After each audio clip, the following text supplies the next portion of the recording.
William Lutz, what is doublespeak? Doublespeak is language designed to evade responsibility, make the unpleasant appear pleasant, the unattractive appear attractive. Basically, it's language that pretends to communicate, but really doesn't. It is language designed to mislead while pretending not to.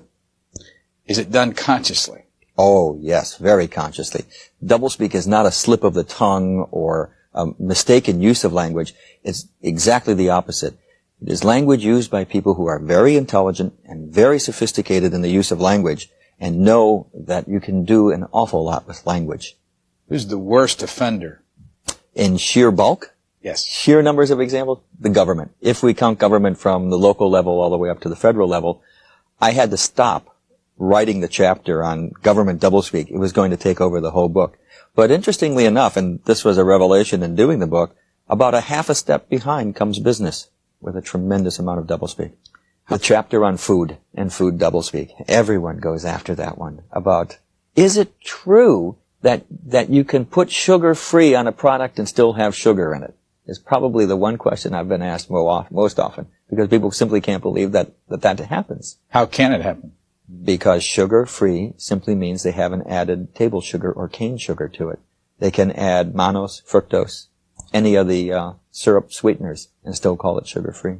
So, when you eat something that's sugar-free, there's sugar in it. Oh, yes. And by the way, I found out in a radio interview when they had people in the audience calling in, a man called in and said, do you mean that there's sugar in there? I said, well, yes, there's sugars in that food. He said, well, I'm a diabetic, and my wife makes sure she buys only the sugar-free. I said, you can't eat those. You have to use only the dietetic, because that's governed by law. Sugar-free isn't. Here's a man who was threatening his health through this kind of false labeling. What Chapter 2 is all about. Therapeutic misadventures, the economically non-affluent, and deep-chilled chickens, the doublespeak of everyday living. What is a therapeutic misadventure? I will tell you the incident, and then you can figure it out. In 1982, during a cesarean operation, the anesthetist turned the wrong knob and killed the mother and child. The hospital called this a therapeutic misadventure. 3 weeks ago in Los Angeles, according to the Los Angeles Times, in a series of incidents that the pathologist called incredible stupidity and incompetence, the surgeons killed the patient. It included slitting the patient's throat during surgery. This was called a therapeutic misadventure. How about economically non-affluent? That's what the president of the City University of New York called the poor students attending the City University. They came from economically non-affluent families. Deep-chilled chickens. Frank Perdue filed a complaint with the Department of Agriculture that his competitors were selling frozen chickens as fresh. And the Department of Agriculture investigated and said, no, granted the chickens are packed in ice at a temperature of 28 degrees Fahrenheit. These are not frozen chickens. These are merely deep-chilled chickens and can therefore be sold as fresh. Orwell, in his two works, his essay, Politics in the English Language, and then really giving full-blown thought to that essay in his novel 1984, addressed the importance of language in society and the control and manipulation of language to control and direct society. I think the most important point in 1984 is that power grows not out of the barrel of a gun. Power grows not out of the thought police and rule by terror. It grows out of the power of language in that novel.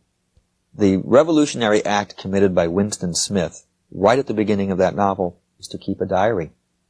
In keeping a diary, any person who keeps a diary uses language to communicate with the self. You're talking to yourself and you're thinking through words about the world around you and about how you feel. That's why a diary is such a revolutionary act in 1984, because you are reasserting personal control over language. Then at the end of the novel, to parallel that scene, when Winston Smith has been found out, and O'Brien, his torturer and guide, says to him, what is reality?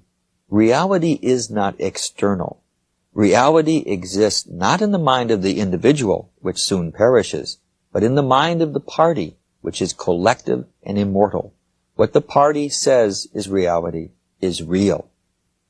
And how else can the party do that? Except by language. Party has taken control of language and has taken it away from the individual. And that's the power, because those in power who control language control the way we see the world.